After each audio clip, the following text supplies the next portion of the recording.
रुपये मुद्दलाची सरळ व्याजाने 5 वर्षात 4 पट होण्यासाठी व्याजाचा दर किती असावा हे गणित विचारले। गणित नीट वाचा। काय गणितात विचारले? 1000 रुपये मुद्दलाची सरळ व्याजाने 5 वर्षात किती रक्कम करायची आहे? 4 पट होण्यासाठी व्याजाचा दर किती असावा। म्हणून याची साधी सोपी आयडिया काय? व्याजाचा दर बरोबर रक्कम किती व्हायला पाहिजे? 4 पट। म्हणून व्याजाचा दर बरोबर 100 कंसात 4 वजा 1 छेदस्थानी काय असेल? कालावधी म्हणजे 5 वर्ष। हे काय आहे? 5 वर्ष। या 5 वर्षामध्ये किती पट रक्कम झाली पाहिजे? 4 पट रक्कम झाली पाहिजे। गणित नीट वाचा। 5 वर्षामध्ये किती पट रक्कम झाली पाहिजे? 4 पट। म्हणून काय केलं तर 4 पट रक्कम होण्यासाठी व्याजाचा दर किती पाहिजे? म्हणून व्याजाचा दर बरोबर 100 कंसामध्ये 4 वजा 1 छेदस्थानी 5। 4 पट म्हणून 4 वजा 1 करायचं। जर इथं 5 पट असेल तर 5 वजा 1 करा। का वजा 1 करायचं? तर सुरुवातीचं 1 वर्ष आपल्याला सोडून, कारण सुरुवातीचं वर्ष असतं म्हणून 4 वजा 1। म्हणून हे सोडवताना काय येईल? 5 1 5, 5 2 10 0, म्हणून 20 गुणिले 3 बरोबर 20 त्रिक 60, म्हणजे 60% हा व्याजाचा दर असेल। म्हणून पर्याय क्रमांक किती आला? 2। कारण का अशा पद्धतीचं गणित असेल, व्याजाचा दर विचारतील किंवा कालावधी किती लागेल पट काढण्यासाठी, त्यावेळेस जेवढी पट दिली त्याच्यामधून 1 वजा करा। जर कालावधी दिला असेल तर छेदस्थानी लिहा आणि ते 100 कारण आपण शेकड्याशी तुलना करत असतो। अशा पद्धतीचं साध्या सोप्या पद्धतीने गणित सोडवावं लागेल। काय केलं? व्याजाचा दर बरोबर 100 कंसात 4 वजा 1, कारण का 4 पट करायची होती। मग छेदस्थानी काय? हे कालावधी, म्हणून 20 गुणिले 30 बरोबर 60% हा व्याजाचा दर असेल। याच पद्धतीचं पुढे एक गणित दिलेलं आहे, तेही पाठ नीट की काय? 10 10 20 दराने पूर्वीच्या गणितामध्ये काय दिलं होतं? किती दर काढायचा होता आणि कालावधी दिलेला होता पूर्वीच्या गणितामध्ये 5 वर्ष आणि 4 पट। या गणितामध्ये काय दिले? 10 10 20 दराने एका रकमेची 2.25 पट देण्यासाठी किती कालावधी लागेल? एक रक्कम आपण पहिल्या गणितामध्ये हजाराचा काही विचार केला का मुद्दलाचा? नाही। तसं या गणितामध्ये काय सांगितलंय? 20 दराने एका रकमेची किती पट द्यायची आहे? 2.25 पट देण्यासाठी मला किती कालावधी लागेल? म्हणून बघा, कालावधी बरोबर 100 कंसामध्ये 2.25 वजा 1 छेदस्थानी 20। मगाचं गणित सोडलं त्याच पद्धतीनं हे दोन गणित व्यवस्थित पहा तुम्ही वारंवार, म्हणजे तुमच्या लक्षात येतील की 2.25 मधून सुद्धा आपण 1 वजा केलंय। म्हणून काय आलं लक्षात की बघा, 20 5 100, म्हणून 5 गुणिले याच्यातून 1 गेलं, खाली किती राहिलं? 1.25। याचा गुणाकार केल्यानंतर गुणाकार येतो 6.25 वर्ष लागतील। किती वर्ष लागतील? म्हणजे मला एका रकमेची 2.25 पट 20 दराने द्यायचे असतील तर मला 6.25 वर्ष लागतील। म्हणून पर्याय क्रमांक किती येतो? 4था। समजलं मुलांनो? त्याच्यानंतर आपण पुढचं गणित पाहतोय 10 10ची। अतिशय सोपा असणारा हा टॉपिक की पहा, सरळ व्याजाने एका रकमेची 7 वर्षात दामदुप्पट होते। किती वर्षात दामदुप्पट होते? 7 वर्षात। तर त्याच रकमेच्या 5 पट आपण पटीची गणित पाहतोय। सरळ व्याजाने एका रकमेची 7 वर्षात दामदुप्पट होते, हे समजलं। तर त्याच रकमेच्या 5 पट रास होण्यासाठी किती कालावधी लागेल? किती कालावधी लागेल? रास म्हणजेच काय? मुद्दलामध्ये आपण काय करतो? व्याजामध्ये मुद्दल मिसळतो। म्हणून बघा, हे गणित सोडवत असताना याच पद्धतीनं सोडवते। दामदुप्पटचा कालावधी किती आहे? दामदुप्पटचा कालावधी किती वर्षात दामदुप्पट होते? 7 वर्ष। हे तर समजलं। मग मला काय करायचं आहे? 5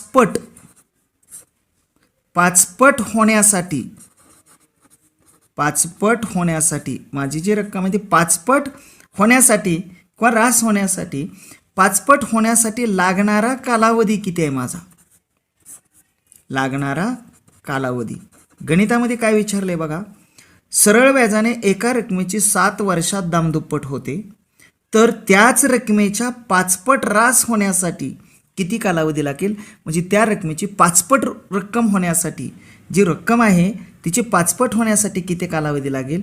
मग दुप्पट किती कालावधीत होते, 7 वर्षात, 7. मग पाचपट म्हणल्यानंतर आपण काय करतो, 5 वजा 1 बरोबर काय आले, 7 गुणिले 4 बरोबर 28 वर्ष लागतील. कसं केले 5, कारण का पहिल्यांदा 7 वर्षात तर पहिली दामदुप्पट झाली म्हणून हे 1 वर्ष गेलं, मग राहिले किती 4 वर्षे, म्हणून काय केलं 5 वजा 1 ची रास 5,800 रुपये व 5 वर्षाची रास 7,000 रुपये आहे.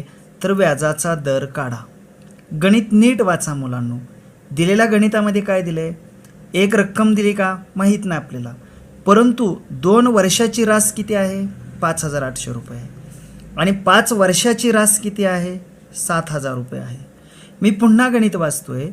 2 वर्षाची रास 5,800 रुपये आहे आणि 5 वर्षाची रास किती आहे 7,000 रुपये आहे. तर मुलांनो हे गणित सोडवत असताना आपल्याला अशा पद्धतीनं सोडवावं लागेल की 2 वर्षाची रास 5,800 रुपये आहे आणि 5 वर्षाची रास 7,000 रुपये आहे. म्हणून हे गणित सोडवताना 3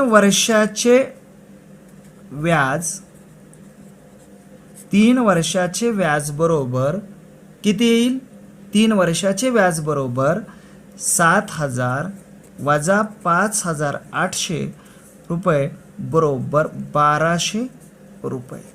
काय केलं आपण, 5 वर्षाच्या राशीतून 2 वर्षाची रास काय केली, वजा केली. वजा केल्यानंतर आपल्याला 3 वर्षाचं काय मिळालं, व्याज मिळालं. मग आपल्याला 3 वर्षाचं व्याज मिळालं म्हणल्यानंतर एका वर्षाचे व्याज किती असेल, एका वर्षाचे व्याज बरोबर 1,200 भागिले 3 बरोबर किती आलं 400 रुपये. हेही समजलं.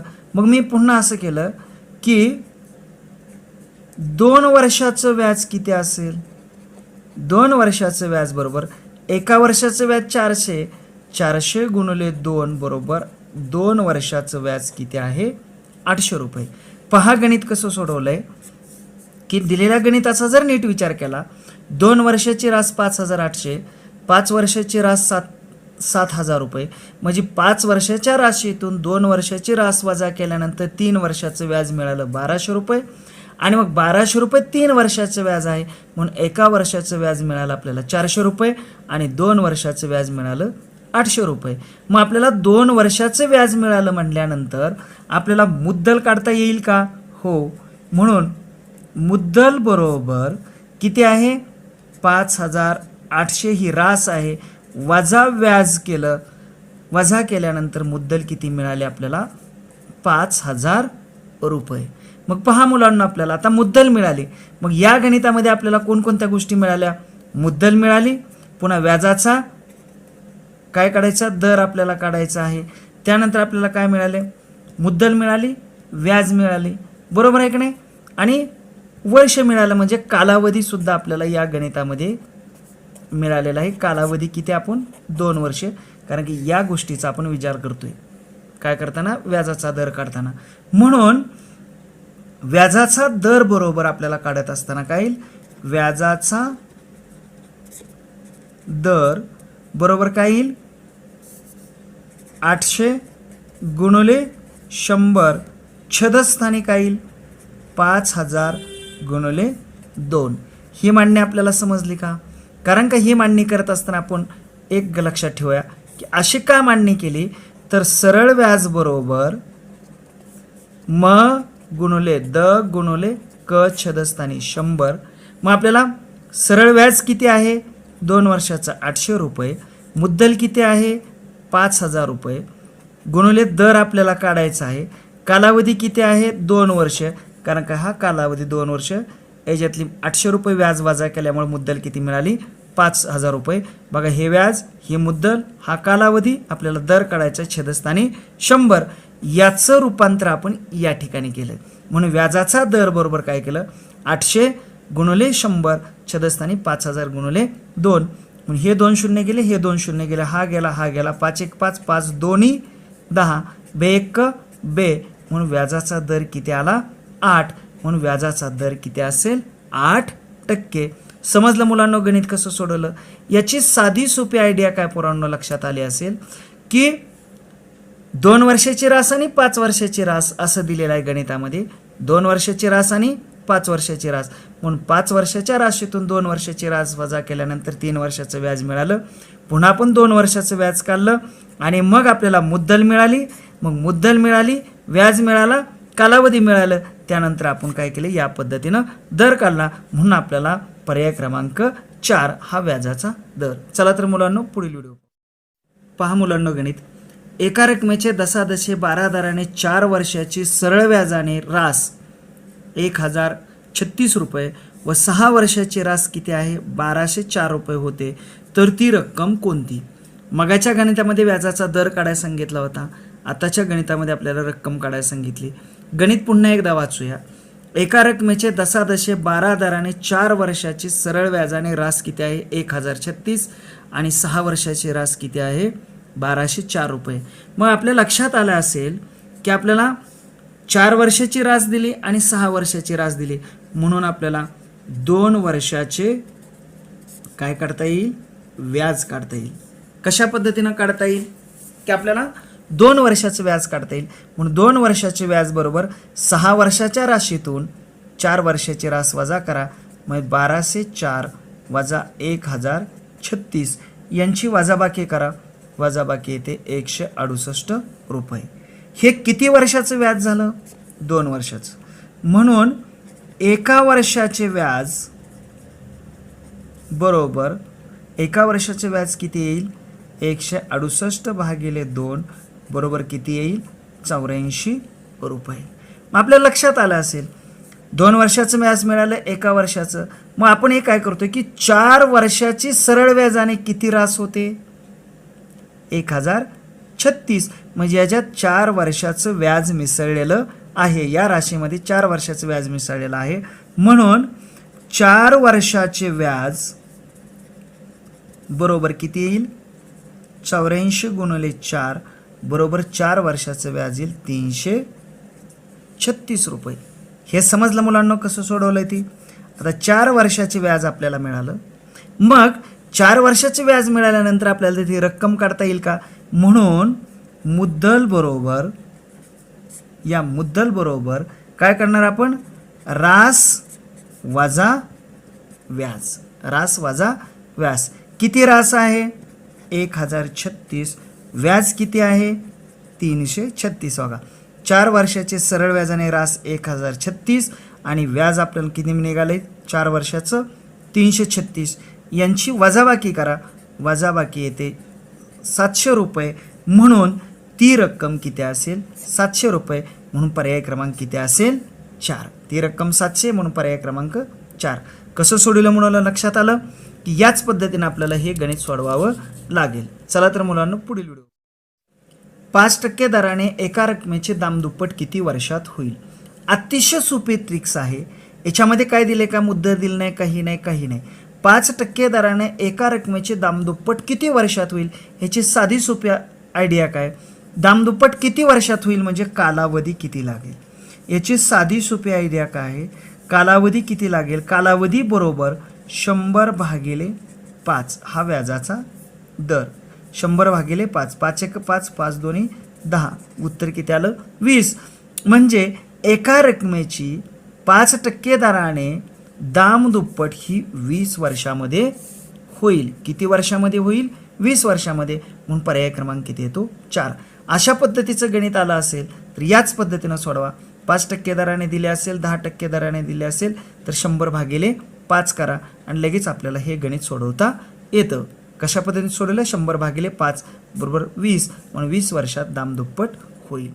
400 रुपयाचे 8 वर्षात दामदुप्पट होते. 400 रुपयाचे 8 वर्षात दामदुप्पट होते तर व्याजाचा दर किती? मग आपल्याला हे गणित सोडवताना एक लक्षात ठेवा की काय 400 रुपयाचे 8 वर्षात काय होते दामदुप्पट होते. म्हणजेच काय की आपल्याला या गणितामध्ये 400 रुपयावरती 400 रुपयेच काय मिळतं व्याज मिळतं, म्हणजे ते काय होते दामदुप्पट होते. म्हणजे ही 400 रुपये काय झाली मुद्दल. 400 रुपये काय झाली मुद्दल. मग मुदला एवढंच व्याज होण्यासाठी किती, मग व्याज किती मिळालं 400 रुपये, कारण का 8 वर्षात दामदुप्पट होते आणि मुदत किती आहे, कालावधी किती आहे 8 वर्ष. म्हणजे काय 8 वर्षामध्ये 400 रुपयाचे 400 रुपये व्याज होण्यासाठी व्याजाचा दर काय असेल, म्हणजेच काय 400 रुपयाचे दामदुप्पट किती वर्षात होते, 8 वर्षात होते. म्हणजे मुदला एवढंच व्याज आपल्याला 8 वर्षामध्ये मिळतं, तर ते मिळण्यासाठी माझा व्याजाचा दर किती असेल. म्हणून काय मुद्दल आपल्याला 400 रुपये मिळाली, व्याज म्हणजे तेवढंच व्याज, मुदला एवढंच व्याज म्हणजे दामदुप्पट म्हणून 400 रुपये व्याज मिळालं, कालावधी 8. तर आपल्याला काय काढायचं आहे, दर काढायचा आहे. मी पहिल्याच व्हिडिओमध्ये सांगितलंय 3 गोष्टी दिल्यानंतर आपल्याला चौथी गोष्ट काढता येते. म्हणून सरळ व्याजाचं सूत्रामध्ये आपण हे गणित लिहितोय, म गुणुले द गुणुले क छेदस्थानी 100. म्हणून काय येतं, मुद्दल किती मिळाली आपल्याला, मुद्दल बघा याच किमती ठेवू, सरळ व्याज किती मिळाले हे 400 रुपये, मुद्दल किती आहे 400 रुपये, दर आहे का नाही, कालावधी किती आहे 8 छेदस्थानी 100. यामध्येच ह्या किमती मांडलेल्या आहेत. समजण्यासाठी मी पुन्हा या सोप्या पद्धतीने सांगतोय. मग पहा आपल्याला काय करायचं आहे, दर बरोबर हे 400 आणि हे 100 यांचा काय करा, गुणाकार करा, छेदस्थानी 400 गुणिले 8 या 2 संख्या घ्या. 400 क 400 या 8 ने ह्याला भागा, 8 1 8 किती, 8 1 8 भागल्यानंतर काय आलं, मग पुन्हा 8 दोन्ही 16, 8 दोन्ही 16, 4 उरलं आणि 8 पंचे 40, म्हणजे 12.5% हा व्याजाचा दर असेल. 8 ने ह्या 100ला भागल्यानंतर किती असेल 12.5% दर, म्हणून व्याजाचा दर किती असेल, पर्याय क्रमांक 2. समजलं कसं सोडवले, की मुदला एवढंच व्याज म्हणजे दामदुप्पट. ही आयडिया आपल्या लक्षात आले की हे गणित साध्या सोप्या पद्धतीने सोडवता येतं. चला पहा गणित मुलांनो, दसादसे 12.5 दराने 700 रुपयाची सरळ व्याजाने 1225 रास होण्यासाठी किती वर्ष लागतील. गणित सोडवताना पहा 700 रुपयाचे किती रास होणार आहे 1225, म्हणजे 12.5 दराने किती व्याज होणार आहे. म्हणून आपण व्याज काढत असताना व्याज बरोबर काय करतो, रास वजा मुद्दल. मग किती आलं, रास किती आहे 1225 वजा 700, म्हणून व्याज किती मिळालं 525 रुपये. कसं सोडवलं लक्षात आलं, की 700 रुपयाची किती रास व्हायला पाहिजे 1225, म्हणजे 700 रुपयामध्ये आपल्याला या 700 रुपयावरती 525 रुपये काय मिळालं पाहिजे, व्याज मिळालं पाहिजे, म्हणजेच माझी रास ही 1225 होईल. मग मला 525 रुपये व्याज मिळवण्यासाठी मला किती वर्ष लागतील. 700 रुपयावरती 525 रुपये व्याज मिळवण्यासाठी 12.5 दराने मला किती वर्ष लागतील. म्हणजे या गणितामध्ये आपण पाहतोय की काय व्याज मिळालं, त्यानंतर काय मुद्दल किती आहे 700 रुपये ही मिळाली, दर किती आहे 12.5 ही मिळालं. आपल्याला काय करायचं आहे, कालावधी. मगासारख्याच गणितामध्ये याच पद्धतीनं सोडवा. म्हणून सरळ व्याज बरोबर मांडणी आपण कशी करायची ते लक्षात ठेवा. म गुणुले द गुणुले क छेदस्थानी 100. मग याची मांडणी करा. सरळ व्याज किती मिळवायचं आपल्याला, हे 525 बरोबर मुद्दल किती आहे ही 700 या ठिकाणी लिहिली, दर किती आहे 1250 आणि कालावधी माहीत आहे का नाही, छेदस्थानी 100. म्हणून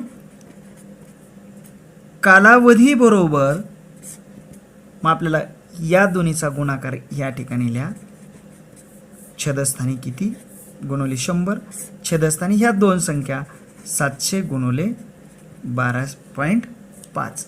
समजलं कशा पद्धतीने सोडवलंय. मग आपण याला हे 2 शून्य गेले, हे 2 शून्य गेले, त्यांना भाग घालवा आणि भाग घातल्यानंतर आपल्या लक्षात येते की काय याने याला भाग घालवा, भाग घालण्यात अति संक्षिप्त रूप दिल्यानंतर उत्तर येतं 6. म्हणजे आपल्याला 525 रुपये व्याज मिळवण्यासाठी 700 रुपयावर 525 रुपये व्याज मिळवण्यासाठी मला 6 वर्ष लागतील. पण व्याजाचा दर किती असणार आहे 12.5 म्हणून मला किती वर्ष लागतील 6 वर्ष म्हणून पर्याय क्रमांक किती येतो 3. समजलं मुलांना कशा पद्धतीने सोडवले. 10,000 रुपयाचे दसादसे 10 दराने 3 वर्षात 13,000 रुपये रास होते. गणित नीट वाचा. 10,000 रुपयाचे दसादशे 10 वर्षात 10 दराने 3 वर्षात किती रास होते 13,000 रुपये रास होते. तर त्याच रकमेची त्याच दराने किती वर्षात 14,500 रुपये रास होईल. गणित नीट वाचा. अतिशय सोपं असणारं गणित आहे. 10,000 रुपयाची 3 वर्षात 10 दराने किती रुपये रास होते 13,000 रुपये रास. पुन्हा गणितात काय विचारले त्याच रकमेची त्याच दराने विचारले किती वर्षात 14,500 रुपये रास होईल. मग आपल्याला लक्षात आलं असेल की काय 3 वर्षाचं व्याज. गणित पहा. 3 वर्षाचे व्याज. 3 वर्षाचे व्याज बरोबर किती येईल 13,000 वजा 10,000 बरोबर किती आहे 3,000 रुपये. 3 वर्षाचं व्याज किती आहे 3,000 रुपये. कारण का 10,000 रुपये आणि 13,000 रुपये 3 वर्षात 13,000 रास झाली. म्हणजे 3 वर्षात आपल्याला 10 दराने 3,000 रुपये काय मिळालं व्याज मिळालं. आता आपल्याला किती व्याज मिळवायचं आहे की 4,500 रुपये 4,500 रुपये व्याज मिळवण्यासाठी लागणारा कालावधी म्हणजेच काय आपण त्याला म्हणतो वर्ष. लागणारा कालावधी आपल्याला काढायचा आहे. अतिशय सोपं असणार हे गणित. 3 वर्षाचं व्याज किती आहे 3,000 रुपये म्हणजेच काय आपल्याला हे काढायचं आहे. मग आपल्याला 3 वर्षाचं व्याज किती आहे 3,000 रुपये म्हणून एका वर्षाचं व्याज किती असेल 1,000 रुपये. मग आपल्याला किती वर्ष 4,500 रुपये व्याज मिळवण्यासाठी किती वर्ष लागतील. साधा सोपा प्रश्न काय 4.5 म्हणजे काय 4,500 रुपये व्याज मिळवण्यासाठी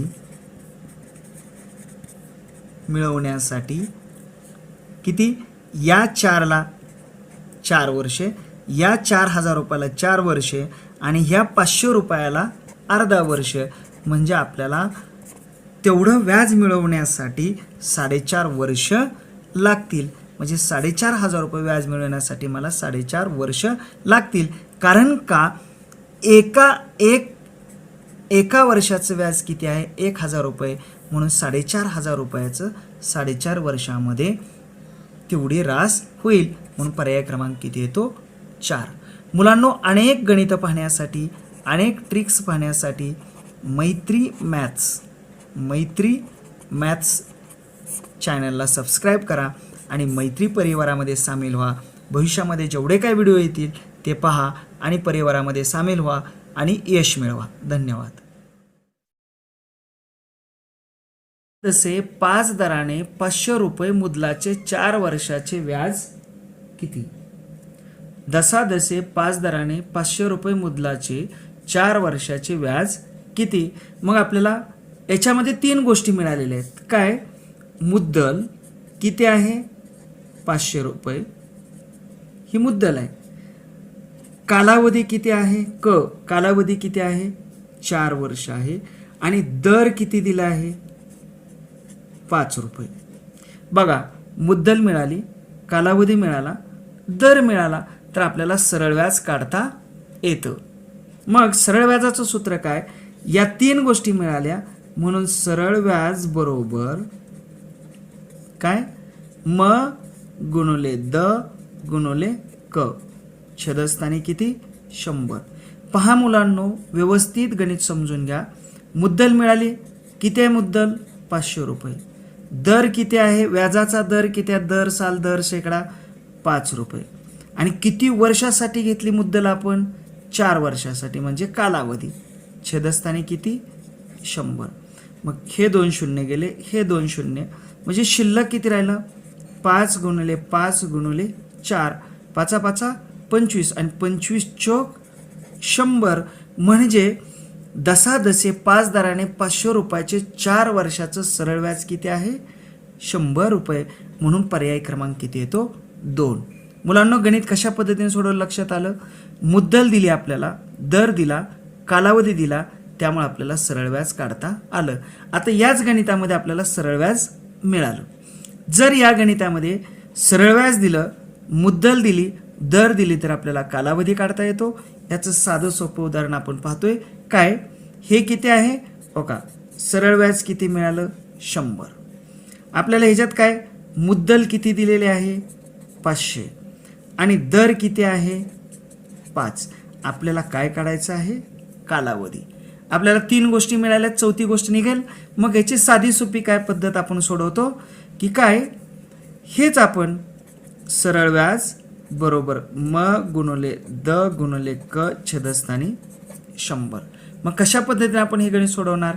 काय सरळ व्याज किती मिळाले 100 बरोबर मुद्दल किती आहे 500 गुणिले दर किती आहे 5. कालावधी दिलाय का नाही म्हणून क लिहिलं छेदस्थानी 100.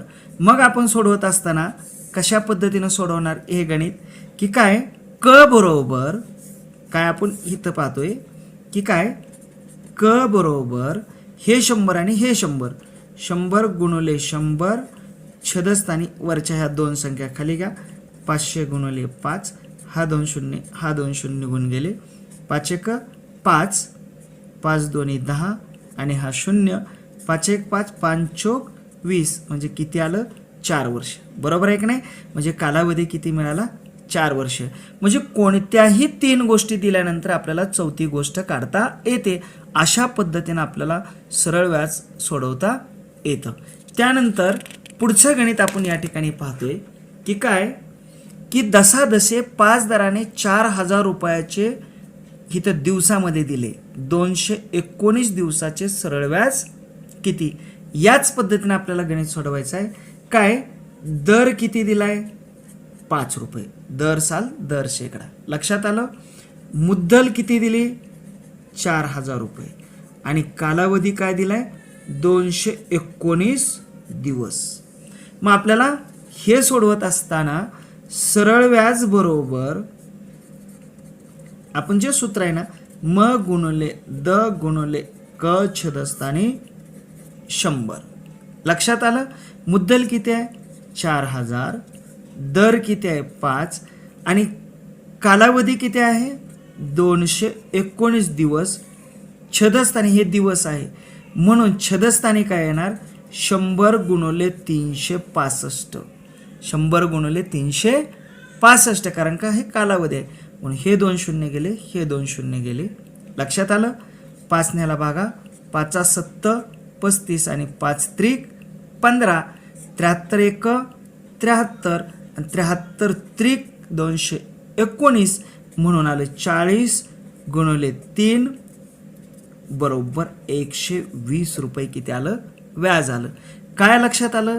ज्या वेळेस आपल्याला असं दिवस दिलेलं असतं त्यावेळेस छेदस्थानी 365 घ्या म्हणजे आपल्याला व्यवस्थितपणे सरळ व्याज काढता येतं.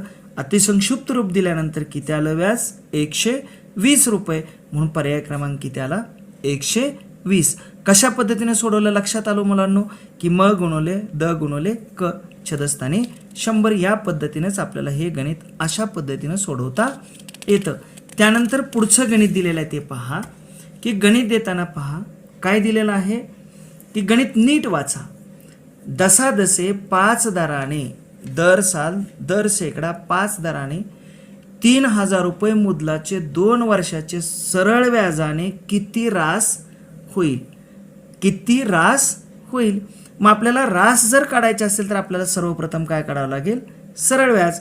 अतिशय सोपं असणारे गणित. याच पद्धतीनं या गणितामध्ये दर किती दिलाय 5, मुद्दल किती दिली 3000 आणि कालावधी किती दिलाय 2 वर्ष. या 3 गोष्टी मिळाल्या त्यामुळे आपल्याला व्याज काढता येईल. म्हणून सरळ व्याज बरोबर म गुणिले द गुणिले क छेदस्थानी 100. मग काय येईल रे म काय येईल 3000 गुणिले दर किती आहे, व्याजाचा दर किती आहे 5 गुणिले कालावधी किती आहे 2 वर्ष, छेदस्थानी किती आलं 100. हे 2 शून्य गेले आणि हे 2 शून्य गेले. मग आपल्याला काय आलं 30 गुणिले 5 गुणिले 10 यांचा गुणाकार करा. 5 दोन्ही 10 म्हणजे 30 गुणिले 10 बरोबर 300 रुपये काय मिळालं आपल्याला व्याज मिळालं. म्हणजे किती रुपये 2 वर्षाचं सरळ व्याज किती मिळालं आपल्याला 300 रुपये. आपल्याला या गणितामध्ये काय विचारली रास, म्हणून रास बरोबर किती सोपं गणित आहे. मुद्दल किती आहे आपल्याला राशीचं सूत्र रास बरोबर काय येते मुद्दल अधिक व्याज. हे माहीत आपल्याला मुद्दल किती आहे 3000 रुपये आणि आपल्याला किती व्याज मिळाले 300. मग या दोन्हींची बेरीज करा 3300 रुपये ही काय झाली रास झाली. म्हणून पर्याय क्रमांक किती येतो 1. कशा पद्धतीने सोडवलं हे लक्षात आलं. याच्यामध्ये एकच नवीन गोष्ट आहे रास बरोबर मुद्दल अधिक व्याज. मी अतिशय बेसिक कन्सेप्ट तुम्हाला समजावून देतोय. अशा पद्धतीने आपल्याला सुरुवात